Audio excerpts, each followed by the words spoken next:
government is of the moms, by the moms. Yeah. Government is not some other entity that crams down on its citizens. Yeah. It is meant to be representatives of who we are as a collective.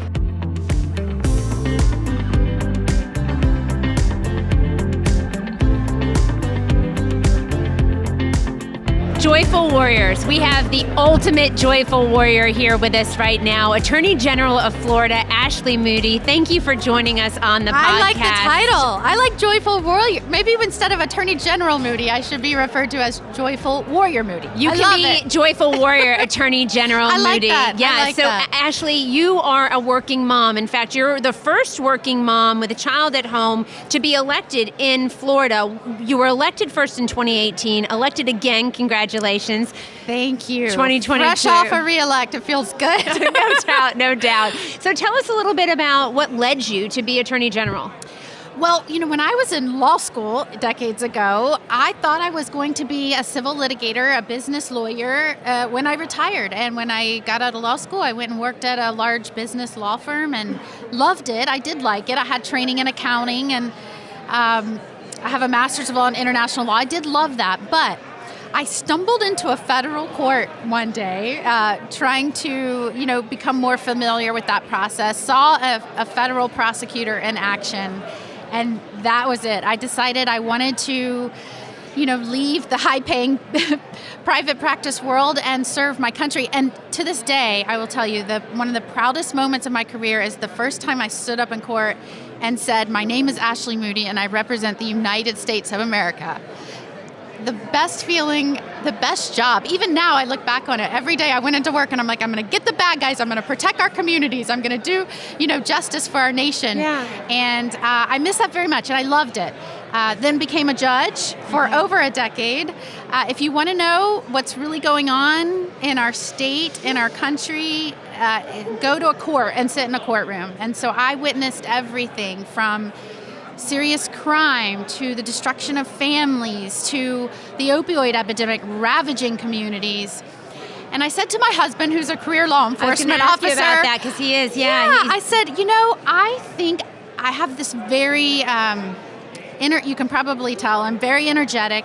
I have a lot of passion for contributing using my experience. I said, I think I can be more effective in stabilizing communities, because that's what you're doing as a judge. You're taking chaos or conflict, applying the law, and hopefully producing order on the other side of that.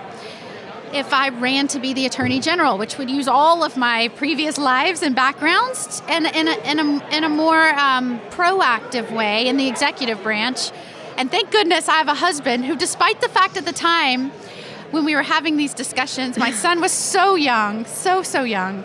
He said, absolutely, I'm 100% behind you. Whatever you need, let's do it. And we didn't look back from that moment. I'm not going to say it was an easy process. Although I've been a Republican since college, moving from the judicial branch into the executive branch and certainly a political office has been a challenge. But I feel really purpose-driven in this role right now, this moment in time, when we're facing so much as a country, so much as a state, so much as moms, trying to parent our children. Seriously. I truly think I could be in no better place right now to use everything that I've learned to make a difference, not just for my child, but for other children, yours and all the children, and hopefully not only our state, the rest of the nation by some of the work we're doing. I am a resident of Florida. I've been watching you. I think you're doing a wonderful job. And I guess the question really is, for a lot of our moms, how did these issues that really are not partisan issues, that shouldn't be political issues that divide us, right? How have these issues become so political and been made to be so partisan? Because when we're talking about fundamental parental rights, Democrats and Republicans don't own the space as far as fundamental rights are concerned. Right, and that's very similar. I remember vividly, summer 2020, I was, doing an interview or giving a talk, and then now, of course, this would be almost 3 years ago, but I remember it hit me at that moment in time when so much chaos in our streets, crime in our streets, attacks on law enforcement officer. I'm not just talking verbal, critical. People should be able to be critical, certainly, but physical attacks on our law enforcement officers, physical attacks on our federal court buildings and our government buildings, our statues. I remember thinking at that moment, when did supporting law and order and the men and women that take the oath to become law enforcement, like one of the most dangerous professions you can sign up for, thankfully there are people willing to do that, but when did that become partisan?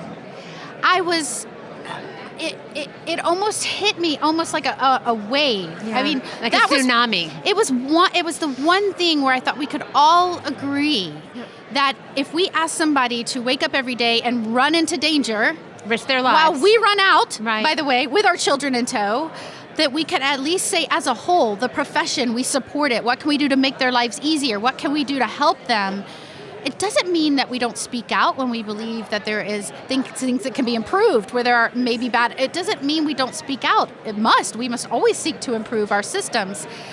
But it hit me then, and this is one of the, it reminds me of where you are right now and the things that you're speaking out for. You know, historically, making decisions on what's best for our children, that has always been presumed to have been left to parents. And while the last few years certainly have been daunting and many health ways for people, especially when the pandemic first started and people were trying to figure out what it was and how they could protect their families. There was a challenge. There was a challenge there. I remember when we were trying to get schools back open in August of 2020.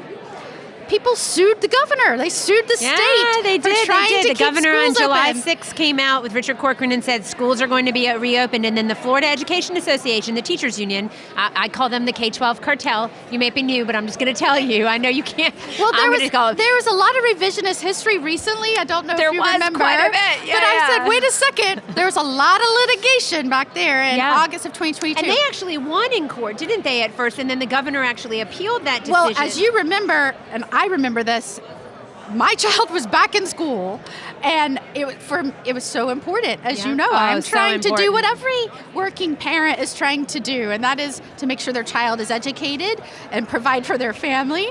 And so I remember that like it was yesterday. So you remember there was some consternation there. There were a lot of challenges over the last few years, but one of the things that has come out of this, Moms for Liberty is a great example. I mean, and I mentioned this just recently in the panel I just did in CPAC. Over the last few years, there have been incredible challenges. I think we have seen as American citizens, our country face things we never thought we would be dealing with. Yeah, totally. But how many people are waking up so many. And going, that's happening? Yeah. That's going on? You mean when I do a search, they're only giving me what they want to give me? You mean when I put my child in school, they're teaching them something that I would never, ever in a million years talk to them about yet? Honestly. So these are things that I think, while it's been challenging, and as a society, of course, it's caused, some conflict of ideas, but it's good that we're having this. It's good that organizations like you have started to spread the information so that parents understand this is happening. I think there's been a lot that's been going on this whole time that nobody knew about. Well, moms weren't talking about it. That's the thing for me. When I ran for office in 2016, my youngest was 4. And so moms really weren't talking about what was happening in our schools, what was happening in our country at that point. I got a peek on school board behind the education curtain and got to see. But I think what I really love right now is that moms are on the playground, they're in the school parking lot, they're online, and they're talking to each other about politics, about what's happening in our schools, about some of the decisions happening and being made in our country. And they're really taking a step back and saying, this government does not work well without us. And so I see more and more moms stepping up to serve in office, which has been amazing. I think what we're really, all of us are remembering as a linchpin, as a true foundation, government is just us. Right. Government is of the people, by the people. government is of the moms, by the moms. Yeah. Government is not some some lofty other idea, entity right? that It is crams down on its citizens. Yeah. It is meant to be representatives of who we are as a collective, what we believe is best for our communities. And I just think that moms have said, oh, you mean I can't just sign my child up for school and trust that everything that they're teaching and saying and doing is what I would approve. And Speaking so of it's that, good. It's good. I remember when we were together last, I showed you a flyer that someone had shown me. I think I actually recited all of the topics that they invited kindergartners to come listen to. And maybe it's because we're closer to that age, with our children, and we know kind of what is appropriate, what will be taken in, how it will be taken in. I think we see the world through the eyes of our children. You see how they're children, they how naive they are, and that's part of being young. And you think about the things that they believe in. I mean, kids believe in Santa Claus. I want to talk to you about some of the transgender stuff we've seen, even in Florida schools, kind of going behind the backs of parents. One of the things I've said about this idea of gender identity is that you can tell a child that Santa doesn't exist, and they're going to be sad for a while, but they'll get over it eventually, right? When a child figures out that Santa may not be real. You tell a child that they're born in the wrong body and they take irreversible steps, right, to change who they are as a person physically, there's more than sadness. There's something that can never be taken back. And so you are Attorney General of Florida. We're dealing with some really serious issues of the government, and we have government schools. We need to be honest about that, I think. Government schools working behind the backs of parents, having secret meetings, and parents are really asking, how is this happening? So from your perspective as an Attorney General, I kind of want to understand, where do you see your role right now as an Attorney General in these issues, and how can moms and dads work with their Attorney General in their state to have clarity around really what their rights are in public schools? Well, I think the first thing, and we've talked about this, the most important thing a parent can do if they feel like their school is overstepping the bounds of what a school is expected to handle within the confines of the school day. Reasonable expectations. I truly believe they've got to bring this to the attention of the Department of Education. I mean, we have been involved. We work closely with our agencies throughout Florida. We work closely with the governor's office. It's important that they report it. And you and I have often talked about, as mothers, it would be so nice if every parent knew. If there was something they didn't feel right about, if they felt like something was being given to or taught or shown that was way outside the bounds of what a school should be teaching, they should report it. And we wish that there was this easy way to do so. I think Manny, and I think we think about Florida and this blueprint of Florida, this freedom blueprint. I see great strides being taken by our Department of Education. Manny Diaz, who served as a senator but is now the Commissioner of Education, is opening up that line of communication. I think it's going to make all the difference. All the difference. Yeah. And sometimes you and I have also talked about this. When there is that back and forth and exchange of information, you're able to respond to it. One of the reasons I love working with this Governor DeSantis, is that he does not wait for things to stew and get out of control. If you have a frank conversation early, if you get the information early, you do what you can within the scope of your power, right? And that's another thing I really like. He tries to identify and stay within the scope of his power. If he feels like he doesn't have it, he goes to the legislature. All the levers of power. Yeah, he's he's so very good at that. cognizant of the separation of powers. But within his role as governor and certainly overseeing the Department of Education, he has been quick to respond when the information is given. And again, the nice thing about also having a governor that has young children, we're both very passionate about this. We both want to make sure that every child gets an education in a safe haven, and a place where parents can trust when they drop them off. They're going to be taught education, that they're going to be brought up as good citizens that understand the importance of government and understand the limits of government. And so that would be the first thing I would say to parents around the state. If you feel in any way that something doesn't seem right and you feel like you need to tell someone, report it to the Department of Education. I think you would be shocked at how they are able to coalesce the information, determine whether or not it's run afoul of something that they have, prohibited or issued guidance on, and act accordingly. We do that all the time in the Attorney General's office as we're looking at, let's say it's a consumer complaint or other type of complaint. We're looking at what does this look like in terms of the complaints that have come in? Is there something that we need to kind of stop early before this spirals out of control? And that's what I was going to say. I have I've used this analogy, but I think it's very real. Parents don't put a bike helmet on their child because they've seen them hurt before. Because they've been hurt before, They put a bike helmet on their child because they know the potential is there for their child to get hurt. And so when we look at laws and legislation and you see all of these things happening across the country, what happens in California does not stay in California, right? And when we started Moms for Liberty, there were people that said, oh, you just focus on the red states. There's no hope for the blue states. And Tina and I felt very, very passionate about the fact that there were parents in all of these different states of our United States that have the same concerns, and that this isn't a red or blue issue, parental rights. It's really smart of you to approach that with that lens because, and I will tell you, people always ask, what does the Attorney General do? We think they have something to do with cops and law enforcement. What does the Attorney General do? Right. If I had to describe my job in one word, it's to protect. Yeah. I protect. It's not just the safety of the community and families working with law enforcement. That's what a lot of people think. That's what they go to. But I'm also protecting the rights of our citizens. I'm in court fighting that. If you remember when the mask mandates came down, I was there. I remember. Thank you. When the vaccine mandates came down, or I was there. We're monitoring that now. When the federal government attempts to intrude upon our ability to be autonomous in our leadership, when they intrude upon the sovereignty of Florida, I am pushing back. I am fighting as hard as I can in court to do that. And why is that important?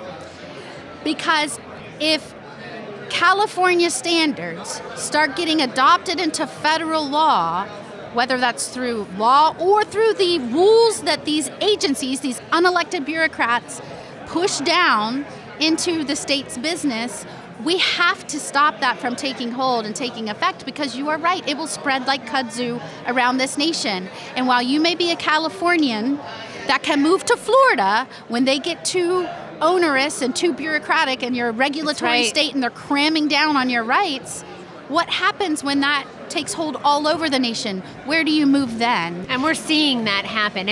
Scott Wiener introduced the sanctuary state bill, I think it was SB 107, out in California. And now we see states like Vermont, Minnesota, that are really looking at creating sanctuary states for kids to run away. And it's almost like your parental rights don't exist anymore in these states when your child goes there. So very concerning things that I think I'm grateful. The age of information, Moms for Liberty has helped parents to communicate more. So if a parent is in a state and they see something happening they're concerned about, I know you said, what does an Attorney General do? Just give us a little overview quickly before we end, because I think there are a lot of questions.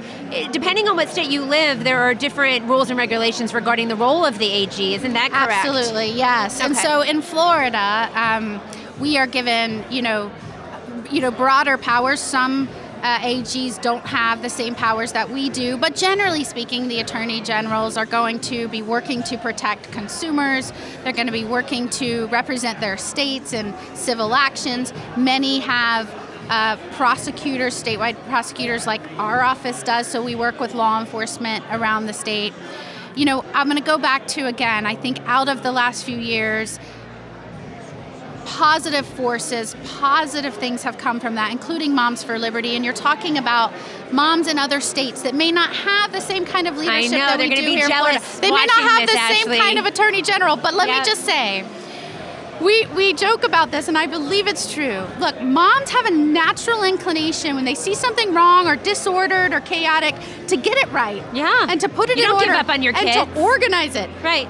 What Moms for Liberty can do in these states where they don't have the same leadership is organize around this information as it's brought to light allow parents to come together in an organized, amplified fashion so that leadership hears them, so that voters hear them.